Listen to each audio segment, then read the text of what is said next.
Assalamualaikum warahmatullahi wabarakatuh.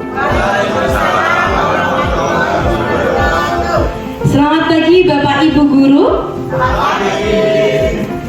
Masih semangat? Cek dulu suaranya ya. Bapak Ibu Guru, mana semangatnya? Luar biasa. Alhamdulillah sehat selalu untuk Bapak Ibu Guru. Bapak Ibu Guru, izinkan saya pada pagi hari ini berbagi praktik baik implementasi 7 jurus BK hebat. Ada 7 jurus BK hebat. Jurus yang pertama itu adalah kenali potensi. Jurus yang kedua, kelola emosi. Jurus yang ketiga, tumbuhkan resiliensi. Jurus yang keempat, jaga konsistensi. Jurus yang kelima, jalin koneksi. Jurus yang keenam, bangun kolaborasi. Dan jurus yang terakhir nomor 7, mohon maaf tipe, menata situasi, kolaborasi. Ini yang sedang kami guru BK kembangkan di sekolah. Bangun kolaborasi. Dulu waktu pertama kali di sini, ketika mau menangani kasus bingung, iki mana ndi? Iki sapa sih? Nah, beberapa tahun terakhir akhirnya kita nggak bisa kalau seperti ini. Terjawab oleh Pak Menteri di Bangun Kolaborasi, kita diberikan alternatif penyelesaian masalah anak. Nanti kita akan belajar karena yang terlibat Bapak Ibu semua. Ada jalurnya, anak itu harus kemana? Pertama kali dia bermasalah itu ditangani siapa? Kemudian larinya kemana? Muaranya ujungnya nanti kemana? Tidak bisa anak baru satu kali terlambat langsung masuk kepala sekolah. Tidak seperti sistemnya. Ya, di situ kita akan belajar sistem BK yang banyak modelnya, disingkat, disimpelkan lagi bentuknya oleh pemerintah, Kementerian Dinas Pendidikan dan menengah menggunakan model belajar ARKA. A, aktivitas, R, refleksi, K, konsep, dan yang terakhir A lagi, aplikasi. Jadi awal pembelajaran anak diajak bergerak, melakukan aktivitas. Bisa diskusi secara kelompok, bisa mandiri. Kemudian refleksi, setelah diajak, kira-kira apa manfaatnya? Apa yang kamu rasakan? Apa yang kamu pikirkan? Diajak merefleksikan. Ya Bu, saya begini Bu, begitu, begini Bu. Setelah itu baru masuk ke konsep. Loh, kamu melakukan itu ternyata ada loh dasar materinya. Loh, kamu begitu memang sudah tepat karena ini loh materinya. Kita sampaikan konsepnya. Setelah itu baru yang terakhir aplikasi. Anak sudah mencoba, ngerasain yang dirasakan, anak tahu konsepnya, baru masuk ke aplikasi. Ditarik rencana ke depannya, dia akan melakukan apa? Sesuai dengan konsep yang ada. Jadi orang berdiam. Konsepnya apa? Supaya lebih jelas kita akan masuk langsung ke implementasi materinya. 7 jurus. Tadi banyak ya 7 jurus ya. Kenali potensi, kelola emosi, bangun resiliensi, jaga konsistensi, apalagi? Menjalin koneksi, bangun kolaborasi, dan menata situasi. Saya ambil 2 implementasi. 2 ini saya tidak ambil secara random atau tidak ada dasar. 2 ini saya ambil karena hasil dari need assessment. Jadi kalau guru BK itu kita menyusun program harus melakukan need assessment. Pertama, jurus 1, kenali potensi. Ini Bapak Ibu guru sebetulnya bisa untuk mengadaptasi di lingkungan pembelajarannya. Sebelum pelaksanaan kemarin, saya menggunakan aplikasi akupintar.id. Di sana ada tes gaya belajar. Aktivitas pertama yang saya berikan ke anak, ARKA. A, yang pertama aktivitas. Anak saya minta untuk mengerjakan tes. Ayo Cak, buka gawenya. Buka laman web http://akupintar.id pilih tes gaya belajar.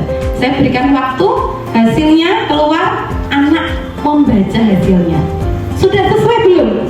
Visualkah, auditorikah, kinestetika, dicek, disesuaikan sama diri sendiri. Dari kegiatan, dari hasil tes, oh ini 9A itu 22 anak kinestetik, mantap. Kemudian 9 anak visual, valid, dan 5 anak auditori.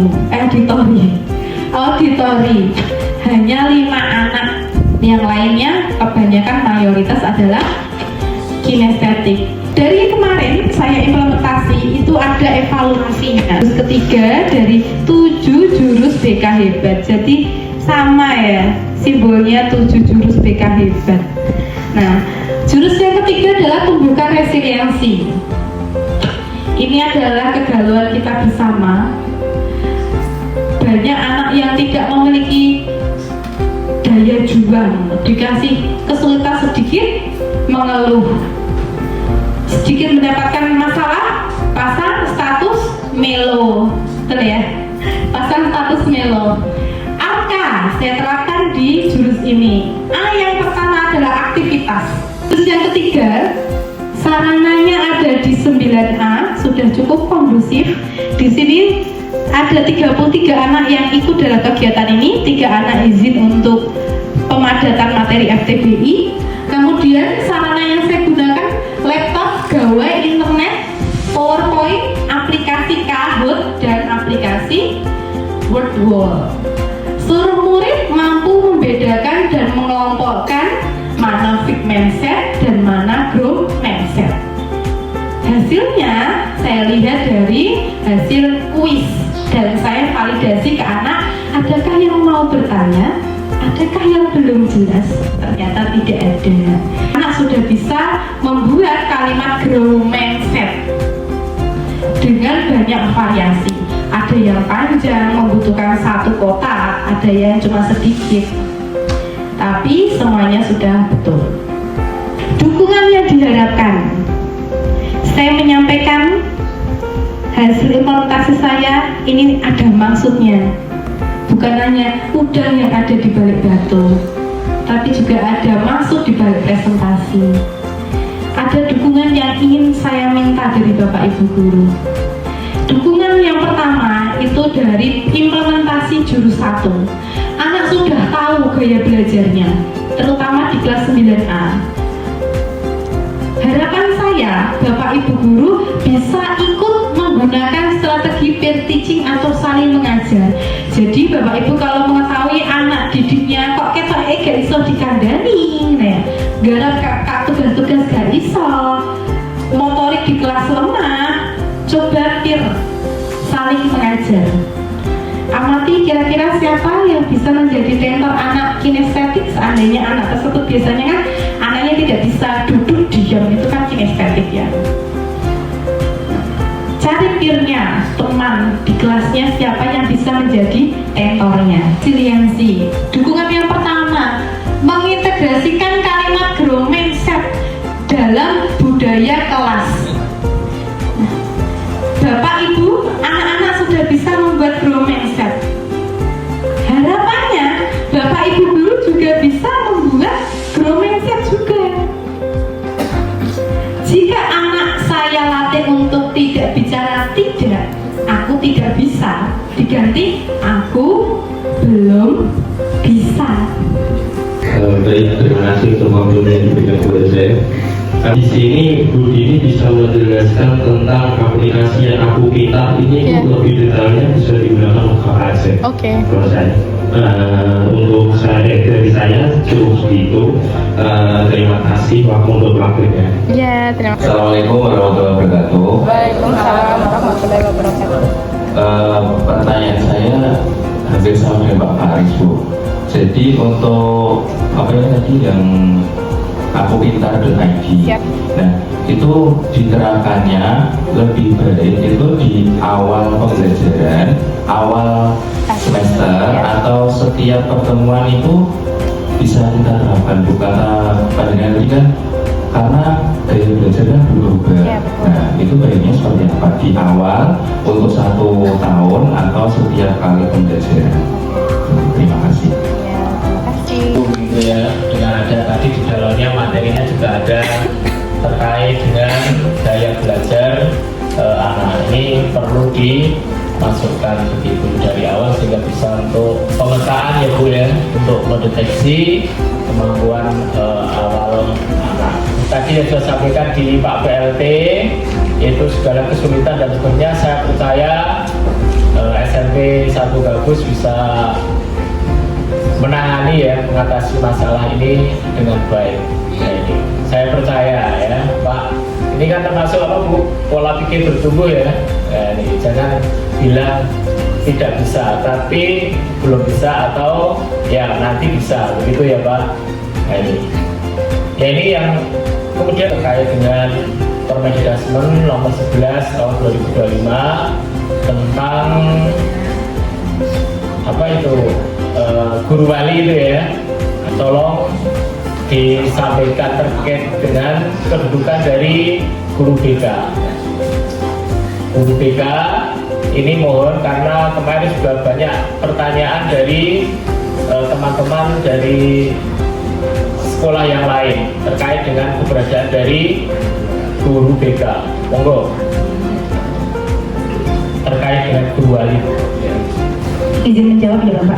Kalau untuk kedudukan dari guru BK dan guru wali itu nanti masuknya di bangun kolaborasi. Kita harusnya membangun sistem dalam penanganan siswa, atau kalau tahun sekarang penanganan murid ya. Penanganan murid kita harus ada sistem. Sebetulnya itu sudah diberikan alternatif untuk alur penanganan murid yang diberikan oleh Bapak Menteri.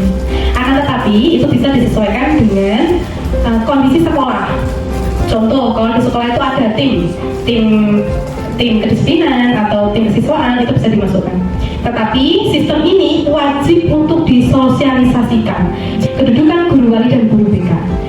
Guru wali, guru yang mengikuti atau mendampingi peserta didik dari kelas 7 sampai kelas 3. Idealnya dia mempunyai catatan. Nanti guru wali akan diberikan bekal dalam menghadapi siswa. Ini tolong nanti ya Pak Puro ya, dialokasikan Pak waktunya. Bekal untuk mendampingi putra putri. Karena apa? Guru wali adalah tangan panjangnya guru BK. Guru wali nanti akan diberikan pendampingan cara menghadapi anak atau konseling. Jadi ketika anak cerita itu tidak hanya curhat. Contoh, Bu ini loh Bu, saya dinakali, saya difitnah Bu. Oh nanti bocah itu lambenya lamis. Bukan malah konten hibah, tapi ada pembicaraan terarah yang bisa bermuara ke konseling, ke alternatif penyelesaian masalah. Nah itu ada satu teknik konseling yang kita kembangkan yang mudah dipelajari. Teknik ini yang nanti akan saya sampaikan. Nanti seandainya belum ada alokasi waktunya, ketika Bapak Ibu sudah memiliki anak yang bermasalah, bisa sharing ke saya. Nanti kita akan berbagi cerita. Teknik konselingnya namanya realita. Pakainya teknik WDEP. WDEP, want, do, evaluasi, dan P-nya planning. Terima kasih, matur nuwun. Mohon maaf ketika saya menyampaikan ada yang salah, saya tidak bermaksud menggurui. Saya mendapatkan informasi, saya coba terapkan, saya dapat sesuatu, saya coba bagikan. Apabila ada kesalahan, itu murni datangnya dari saya, ada berbagai kelebihan itu datangnya dari Allah. Wabillahi taufiq wal hidayah.